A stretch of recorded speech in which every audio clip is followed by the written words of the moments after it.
তোমরা যারা ক্যালকাটা ইউনিভার্সিটির আন্ডারে 4th সেমিস্টারের ছাত্রছাত্রী আছো এবং তোমাদের রাষ্ট্রবিজ্ঞান সাবজেক্টে অনার্স আছে, তোমাদের জন্য আজকের ক্লাসটা খুবই গুরুত্বপূর্ণ। আজকের ক্লাসে তোমাদের প্রথম যে পেপারটি আছে ডিএসসিসি 5 পেপার, 4টে পেপার তোমাদের এই সেমিস্টারে পড়তে হয়। ডিএসসিসি 5 পেপার থেকে দুটি গুরুত্বপূর্ণ বড় প্রশ্নের উত্তর নিয়ে আলোচনা করব মডিউল 1-এর। প্রথম প্রশ্ন, ভারতের রাজনীতিতে জাতপাতের ভূমিকা আলোচনা করো। মোস্ট ইম্পর্টেন্ট প্রশ্ন, কিভাবে অ্যান্সার গুছিয়ে লিখবে। প্রথমে ইন্ট্রোডাকশন অর্থাৎ ভূমিকা। ভারতের রাজনৈতিক ব্যবস্থায় এবং সমাজতত্ত্বে জাতপাত বা জাতিভেদ প্রথা একটি অত্যন্ত শক্তিশালী ও প্রভাবশালী উপাদান। সংবিধানে একটি ধর্মনিরপেক্ষ গণতান্ত্রিক ও জাতপাতহীন সমাজ গঠনের কথা বলা হলেও বাস্তব রাজনীতিতে জাতপাত একটি অন্যতম প্রধান নিয়ন্ত্রক শক্তি হিসাবে কাজ করে। প্রখ্যাত রাষ্ট্রবিজ্ঞানী রাজনী কোঠারি তার গবেষণায় যথার্থই বলেছেন, রাজনীতি জাতপাতের দ্বারা কলুষিত হয় না। ভালো করে বোঝো, রাজনীতি জাতপাতের দ্বারা কলুষিত হয় না, বরং জাতপাতই রাজনীতিকরণ লাভ করে। অর্থাৎ এখানে সেটা ইংলিশেও লেখা আছে কোটেশনটা। অর্থাৎ আধুনিক গণতান্ত্রিক কাঠামোতে জাতপাত অবলুপ্ত হওয়ার পরিবর্তে রাজনৈতিক ক্ষমতা দখলের অন্যতম প্রধান হাতিয়ারে পরিণত হয়েছে। এবার আছে ভারতের রাজনীতিতে জাতপাতের ভূমিকা। প্রথম পয়েন্ট কি, রাজনৈতিক দল গঠন ও প্রার্থী নির্বাচন। ভারতে নির্বাচনী রাজনীতিতে যে কোনো রাজনৈতিক দল প্রার্থী নির্বাচনের সময় সংশ্লিষ্ট নির্বাচনী এলাকার জাতপাতের বিন্যাস বা সমীকরণ সর্বাধিক গুরুত্ব দেয়। রাজনৈতিক দলগুলি এমন প্রার্থীকে মনোনয়ন দেয় যিনি ওই এলাকার সংখ্যাগুরু জাতির প্রতিনিধিত্ব করেন, যাতে সহজেই সেই নির্দিষ্ট জাতির ভোট ব্যাংক নিশ্চিত করা যায়।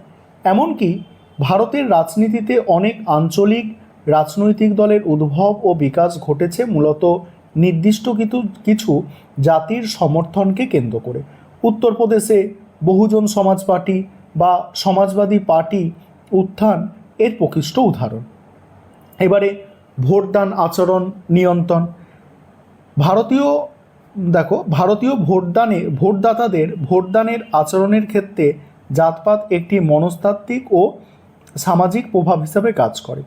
সাধারণ ভোটাররা অনেক সময় প্রার্থীর রাজনৈতিক যোগ্যতা, সততা বা দলের আদর্শের চেয়ে প্রার্থীর জাতিগত পরিচয়কে বেশি আপন মনে করে এবং স্বজাতির প্রার্থীকেই ভোট দিতে স্বাচ্ছন্দ্য বোধ করেন।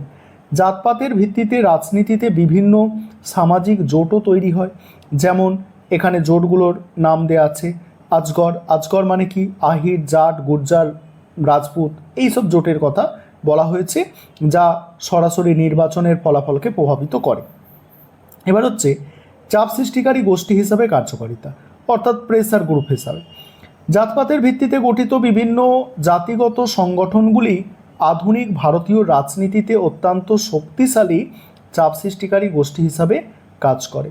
এরা সরকারের নীতি নির্ধারণ প্রক্রিয়ার উপরে চাপ সৃষ্টি করে নিজেদের জাতির জন্য সুযোগ সুবিধা, শিক্ষা, চাকরিতে সংরক্ষণ বা অন্যান্য সরকারি অনুদান আদায় করে।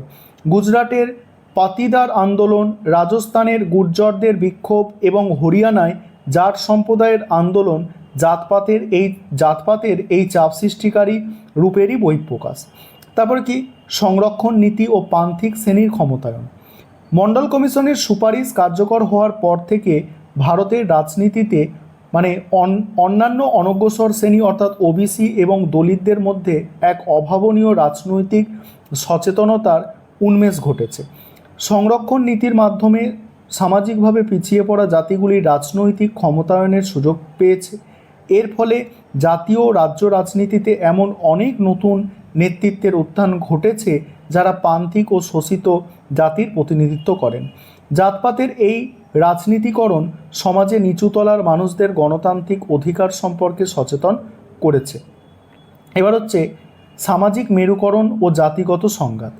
রাজনীতিতে জাতপাতের ব্যবহার অনেক সময় সমাজ জীবনের মেরুকরণ ও বিভাজন সৃষ্টি করে।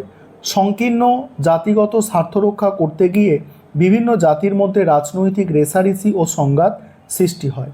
উদাহরণস্বরূপ উচ্চ বর্ণের সাথে দলিতদের বা বিভিন্ন সংরক্ষিত জাতির নিজেদের মধ্যেকার দ্বন্দ্ব অনেক সময় হিংসাত্মক রূপ ধারণ করে।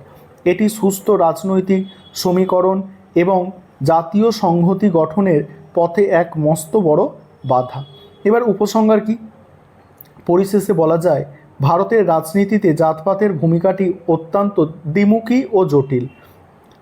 একদিকে এটি যেমন পশ্চাৎপদ, শোষিত ও অবহেলিত শ্রেণীগুলিকে বৃহত্তর রাজনৈতিক প্রক্রিয়ায় অংশগ্রহণের সুযোগ করে দিয়ে তাদের আত্মবিশ্বাস ও ক্ষমতায়ন বৃদ্ধি করেছে, অন্যদিকে তেমনই এটি সমাজকে বিভিন্ন সম্প্রদায়ে খণ্ডিত করে প্রকৃত গণতান্ত্রিক ও ধর্মনিরপেক্ষ মূল্যবোধ ক্ষুণ্ণ করেছে। বর্তমান যুগে বিশ্বায়ন, নগরায়ন ও আধুনিক শিক্ষার প্রসারের ফলে প্রথাগত জাতপাতের কঠোরতা কিছুটা হ্রাস পেলেও রাজনৈতিক সমীকরণের একটি লাভজনক হাতিয়ার হিসাবে জাতপাতের প্রাসঙ্গিকতা আজও অটুট। এবারে পরের প্রশ্ন কি? ভারতের রাজনীতিতে ভাষার ভূমিকা। ওটা ছিল জাতপাতের ভূমিকা, এটা হচ্ছে ভাষার ভূমিকা। এই প্রশ্নের উত্তর নিয়ে আলোচনা করব। তার আগে একটা বিষয় তোমাদের বলার আছে, তোমাদের 4th সেমিস্টারে অনলাইন কোচিং ক্লাস শুরু হয়ে গিয়েছে। তোমরা যারা এখনও অ্যাডমিশান নাওনি, অ্যাডমিশান নিয়ে নিতে পারো, বা তোমরা যারা পিডিএফ নোটস কিনবে বলে ভাবছো, সেক্ষেত্রেও তোমরা যোগাযোগ করতে পারো স্ক্রিনে দেওয়া নম্বরে। এবারে ভাষার ভূমিকা দেখো, প্রথমেই ইন্ট্রোডাকশন অর্থাৎ ভূমিকা আছে। বহুভাষিক ও বৈচিত্র্যময় রাষ্ট্র ভারতের রাজনীতিতে ভাষা কেবল যোগাযোগের একটি মাধ্যম নয়, বরং এটি রাজনৈতিক পরিচয় গঠন, ক্ষমতার বন্টন এবং জাতীয়তাবাদের একটি অন্যতম প্রধান হাতিয়ার। স্বাধীন ভারতের সূচনালগ্ন থেকেই ভাষা একদিকে যেমন জাতীয় ঐক্য ও সংহতির ক্ষেত্রে চ্যালেঞ্জ তৈরি করেছে, অন্যদিকে তেমনি গণতান্ত্রিক অধিকার ও আঞ্চলিক স্বায়ত্তশাসনের ভিত্তি হিসাবে কাজ করেছে। রাষ্ট্রবিজ্ঞানের দৃষ্টিকোণ থেকে বিচার করলে দেখা যায়, ভারতের রাজনৈতিক কাঠামো, যুক্তরাষ্ট্রীয় ব্যবস্থা এবং নির্বাচনী রাজনীতিতে ভাষার প্রভাব অত্যন্ত গভীর ও বহুমুখী। এবারে আছে কি, যে নিচে ভারতের রাজনীতিতে ভাষার বহুমুখী ভূমিকা আলোচনা করা হলো। প্রথমে হচ্ছে অঙ্গরাজ্যগুলি ভাষাভিত্তিক পুনর্গঠন। স্বাধীন ভারতের রাজনীতিতে ভাষার সবচেয়ে ব্যাপক ও সুদূরপ্রসারী প্রভাব দেখা যায় রাজ্য পুনর্গঠনের ক্ষেত্রে। স্বাধীনতার পরই জেভিপি কমিটি এবং ধর কমিশন ভাষার ভিত্তিতে রাজ্য গঠনের বিরোধিতা করলেও ব্যাপক গণ আন্দোলনের জেরে 1953 সালে ভাষার ভিত্তিতে প্রথম রাজ্য হিসাবে আত্মপ্রকাশ করে। পরবর্তীতে ফজল আলী কমিশনের সুপারিশ মেনে 1956 সালে রাজ্য পুনর্গঠন আইন এর মাধ্যমে ভাষাকেই রাজ্য গঠনের মূল মাপকাঠি হিসাবে স্বীকৃতি দেওয়া হয়। এই পদক্ষেপ ভারতীয় যুক্তরাষ্ট্রীয় ব্যবস্থাকে শক্তিশালী করেছে এবং ভাষিক গোষ্ঠীগুলির মধ্যে বিচ্ছিন্নতাবাদী প্রবণতা বহুলাংশে হ্রাস করেছে।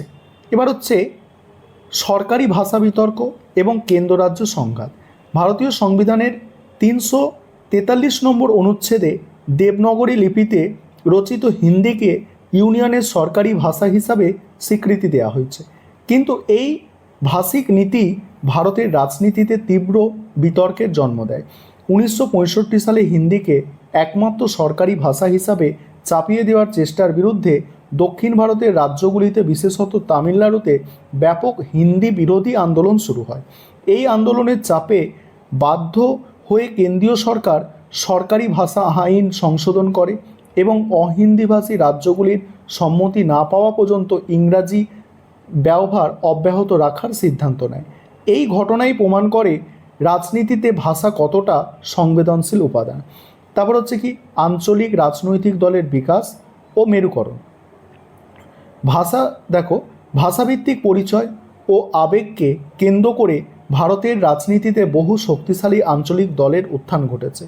তামিলনাড়ুতে ডিএমকে, অন্ধ্রপ্রদেশের তেলেগু দেশম পার্টি অর্থাৎ টিডিপি, আসামের অসম গণ পরিষদ বা মহারাষ্ট্রের শিবসেনার মতো দলগুলো নিজেদের আঞ্চলিক ভাষায় সক্রিয়তা ও সুরক্ষার দাবিকে সামনে রেখে অভাবনীয় রাজনৈতিক সাফল্য লাভ করেছে। সংসদীয় ও ভোট ব্যাংকের রাজনীতিতে, বিশেষ করে নির্বাচনী প্রচারের ক্ষেত্রে ভাষা একটি শক্তিশালী আবেগের হাতিয়ার হিসাবে ব্যবহৃত হয়েছে। তারপরে সংবিধানের 8ম তফসিলি ও স্বীকৃতির রাজনৈতিক দাবি। ভারতীয় সংবিধানের 8ম তফসিলে বর্তমানে 22টি ভাষাকে স্বীকৃতি দেওয়া হয়েছে। কিন্তু রাজনীতিতে ভাষার প্রভাব এখানেই থেমে নেই। বর্তমানে ভোজপুরি, রাজস্থানী, তোলু এর মতো আরও অনেক ভাষাকে এই তালিকার অন্তর্ভুক্ত করার জন্য অবিরত রাজনৈতিক আন্দোলন ও চাপ সৃষ্টি করা হচ্ছে। এর কারণ হলো এই এই তফসিলে অন্তর্ভুক্ত মানেই সরকারি আনুকূল্য, সাহিত্য একাডেমির স্বীকৃতি, আর্থিক বরাদ্দ, বিভিন্ন সর্বভারতীয় প্রতিযোগিতায় পরীক্ষায় সেই ভাষার ব্যবহার। ফলে ভাষার স্বীকৃতি আদায় করা আঞ্চলিক নেতৃত্বের একটি বড় রাজনৈতিক এজেন্ডা হয়ে দাঁড়িয়েছে। তারপর শিক্ষানীতি ও আধিপত্যবাদের প্রশ্নে ভারতের জাতীয় শিক্ষানীতিতে ভাষার প্রয়োগ নিয়েও রাজনীতি আবর্তিত হয়।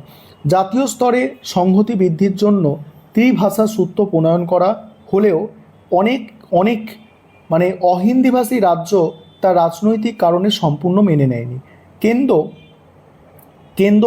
কেন্দ্র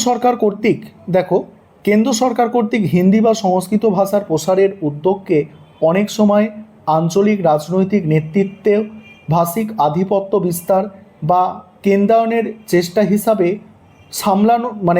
সমালোচনা করে থাকেন, যা কেন্দ্র ও রাজ্যের রাজনৈতিক সম্পর্ককে প্রভাব ফেলে। এবার উপসংহার দিয়ে তোমাদের প্রশ্নের উত্তরটা শেষ করতে হবে।